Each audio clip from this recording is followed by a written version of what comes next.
Salut, face à Pierrot, comme c'est le retour de la canicule, on fait ça au jardin. Avec la première question d'Elou BZH qui me dit: Salut Pierrot, qu'est-ce que tu penses du début de saison exceptionnel du FC Lorient? Arriveront-ils à maintenir le cap toute la saison? Merci pour ta réponse. En tout cas, c'est l'équipe qui cette saison donne du plaisir à regarder des matchs. Contre Lyon, c'était top. Contre Nantes, c'était top. Voilà une équipe qui, pourtant avec les mêmes joueurs que l'année dernière, pratique un football totalement différent, porté vers l'avant, avec un jeu de passe et un jeu de transition de haut niveau, et un attaquant comme Mofi. Je veux dire, franchement, avoir Koné comme attaquant remplaçant, c'est une sorte de luxe quand même, hein, même en Ligue 1. Donc franchement, c'est très impressionnant et franchement très agréable à voir jouer. Ça me fait plaisir pour Loïc Ferry.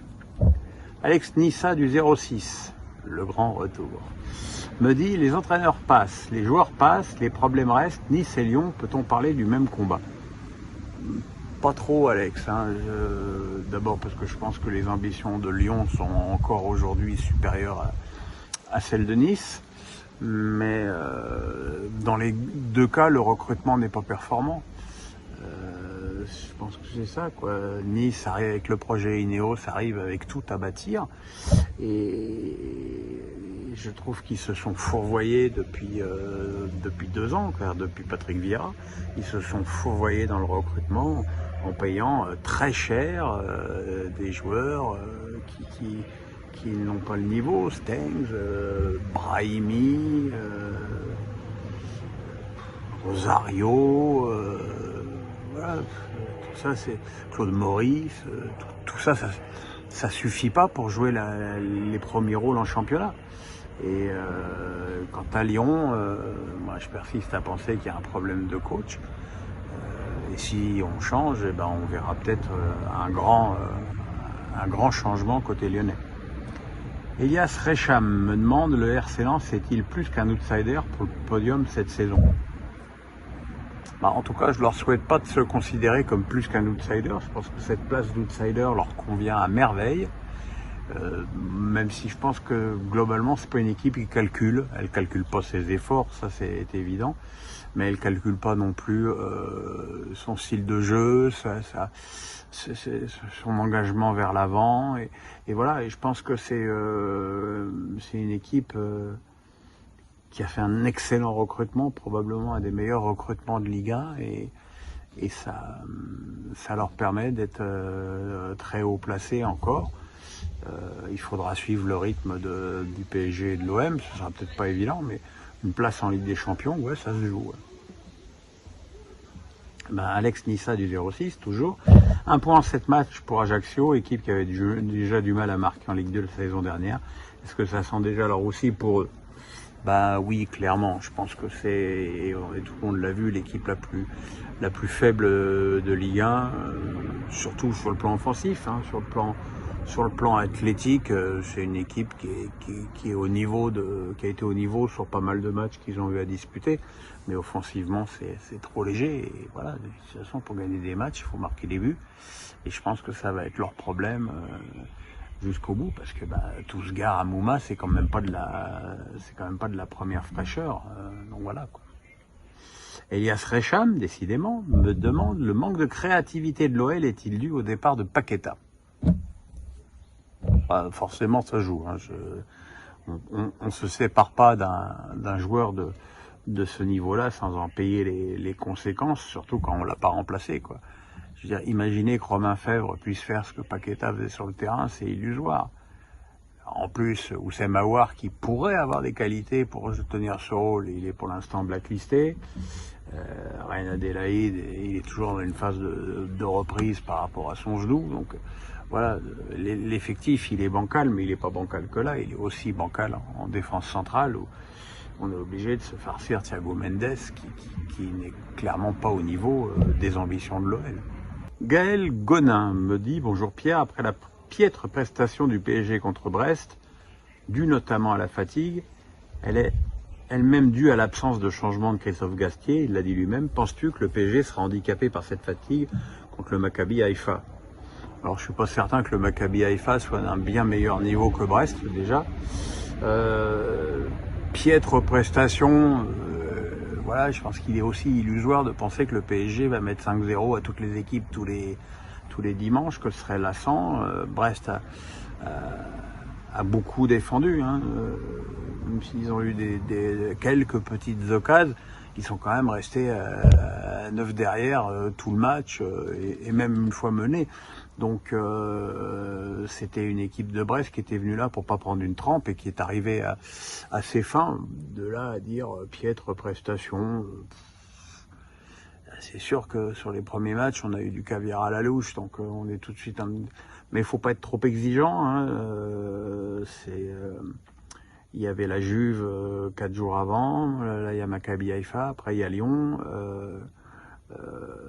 Mais c'est vrai que j'ai été un petit peu étonné que Christophe Galtier fasse finalement si peu de rotation.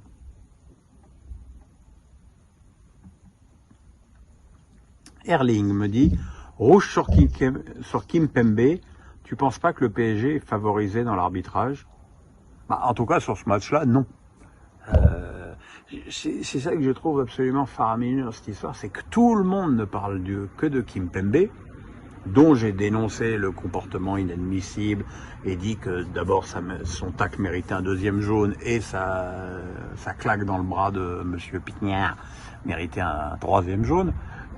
Donc là on est tous d'accord là-dessus, mais on peut pas dire que d'abord ça n'a pas avantagé le PSG parce que le PSG a fini à 10 et que de toute façon ça sert à rien de suspendre Kimpembe puisqu'il va pas jouer pendant un mois.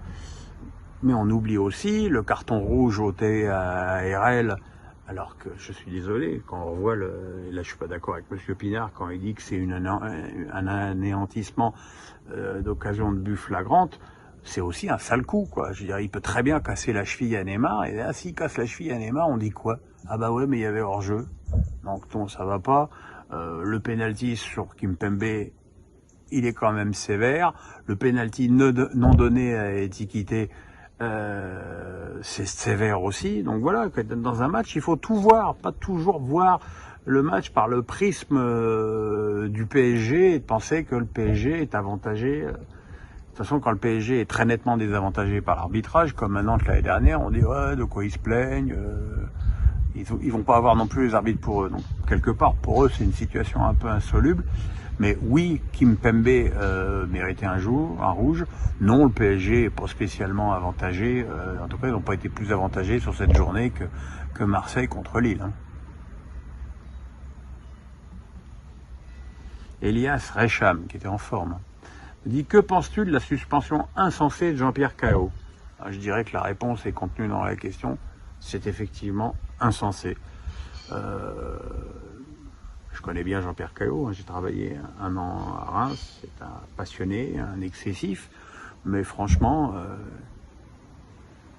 s'il n'a pas le droit de dire ce qu'il a dit, c'est une atteinte à la liberté d'expression. Donc il n'y a pas de liberté d'expression dans le foot, il n'y a pas de démocratie, c'est-à-dire que les équipes ont le droit de se faire baiser, volontairement ou pas, d'ailleurs le problème n'est pas là, les équipes ont le droit de se faire baiser, mais elles n'ont pas le droit de se plaindre. Et je trouve pas ça normal. Maintenant, ce que je voudrais dénoncer, c'est la lâcheté des autres présidents de clubs. Chaque fois que je parle avec un président, ils sont toujours tous en train de se plaindre de l'arbitrage. Tous. Eh ben, vous faites une réunion de la Ligue et vous dites l'arbitrage, ça suffit. Et vous montez en créneau, tous unis. Alors c'est sûr que Caillot, qui a pris 3 mois de suspension pour ses déclarations, ça va pas inciter les autres à porter leur baloche, mais voilà quoi. Moi je trouve ça très dommage. Je soutiens totalement Jean-Pierre et je suis très choqué par le fait qu'un président, parce que le président il joue avec son pognon, il joue avec le pognon de ses employés, de ses joueurs. Et qu'il n'ait même pas le droit de se plaindre quand il s'est fait arnaquer, ça me paraît très très bizarre. Rémi Charpentier, salut Pierrot, qu'est-ce que tu penses de la fait que... Qu'est-ce que tu penses, on va traduire, qu'est-ce que tu penses de la Fédé qui veut mettre les matchs l'après-midi plus le soir en hiver pour économiser l'énergie, écologie par rapport à l'éclairage dans tous les stades? Alors déjà, c'est pas la Fédé qui décide de l'horaire des matchs pro, c'est la Ligue. On en revient à la polémique bidon du char à voile. Est-ce que, très franchement, c'est le football professionnel qui est la cause de tous les problèmes d'écologie en France et dans le monde? Je rappelle que les émissions effet de serre de la France, c'est 1% du problème dans le monde. Après, moi je veux bien, mais quand on met des matchs le samedi et le dimanche après-midi, le football amateur râle parce que les matchs sont en même temps. Voilà, de toute façon une pelouse ça s'arrose, donc qu'est-ce qu'on fait? On joue sur de la terre battue, on joue sur des terrains vagues, enfin voilà quoi. C'est comme cette histoire ubuesque d'avion où on apprend que le PSG est en négociation avec la SNCF, mais que la SNCF ne souhaite pas affréter des TGV spéciaux pour que les joueurs puissent rentrer après le match. Donc si tu obliges le PSG à passer une nuit à l'extérieur alors qu'elle rejoue 3 jours plus tard en Ligue des Champions, c'est une perte d'énergie, c'est pas sérieux, c'est pas pro. Donc voilà, effectivement, il y a deux choses. Moi, je respecte les écologistes. Il y a le sort de la planète qui est très important. Maintenant, si on supprime tout, parce que si tu supprimes le foot pro ou si tu le cadenasses, ce sont les gens qui remplissent les stades, qui vont être... Est-ce que les gens qui sont allés à 60 000 à Marseille à 21h, se seraient déplacés à 15 ou à 17h? Je ne suis pas sûr. Donc voilà, il faut faire des choix et surtout être raisonnable.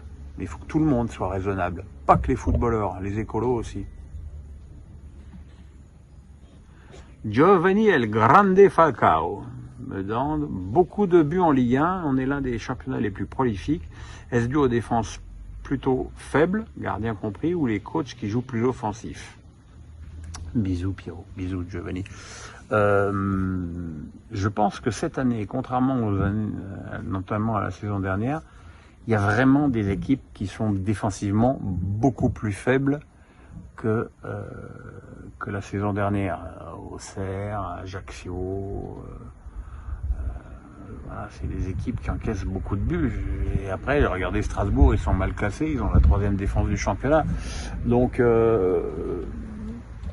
il y a, comment dirais-je, il y a aussi le fait qu'il y ait de très bons attaquants qui marquent des buts. Mbappé, Messi, Neymar, Alexis Sanchez, Lacazette, Terrier, voilà, tout ça c'est... Là, je viens de citer que des joueurs qui sont potentiellement capables de mettre 15 à 20 buts cette saison. Donc évidemment, ça joue. Et puis voilà, quand un match s'emmanche mal pour Auxerre à Rennes, et ben ça dégénère en carton. Maintenant, voilà, je ne suis pas certain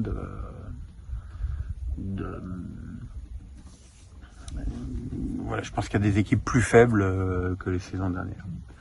Et enfin, last but not least, une question de Manu Boquet d'Anières. On t'a pas beaucoup entendu sur le papier de SoFoot sur la Fédé. Quelle est ta position? J'ai pas attendu ce papier pour savoir qu'il y avait des dysfonctionnements au sein de la Fédé. Je veux dire, il suffit de se rendre physiquement à la Fédé pour voir que c'est une ruche et que il y a beaucoup de gens dont on ne sait pas ce qu'ils font. Concernant le comportement du président Le Gret, je rappelle quand même à toutes fins utiles que c'est un homme de plus de 80 ans malade, qu'il ait peut-être envoyé des SMS indélicats, pourquoi pas, ça reste à prouver. Je suis assez bien placé pour dire que la présomption d'innocence, c'est pas n'importe quoi. Maintenant, voilà quoi. Après, visiblement, c'est la vice-présidente Florence Ardouin qui est pas mal attaquée sur sa gestion, sur le plan humain. Il est évident que quand la période de Noël Le Graët va s'arrêter, il va falloir faire un grand ménage. Est-ce que le nouveau président de la Fédé, tout le monde connaît mon favori à ce poste, hein, Marc Keller, aura les coups des franches pour faire ce grand ménage? Voilà, il faudra voir, mais voilà, c'est un peu triste, et puis le timing par rapport à la Coupe du Monde est pas terrible, parce que l'équipe de France, honnêtement, entre les demandes de boycott, les blessés et ça, c'est pas des conditions géniales pour préparer un mondial.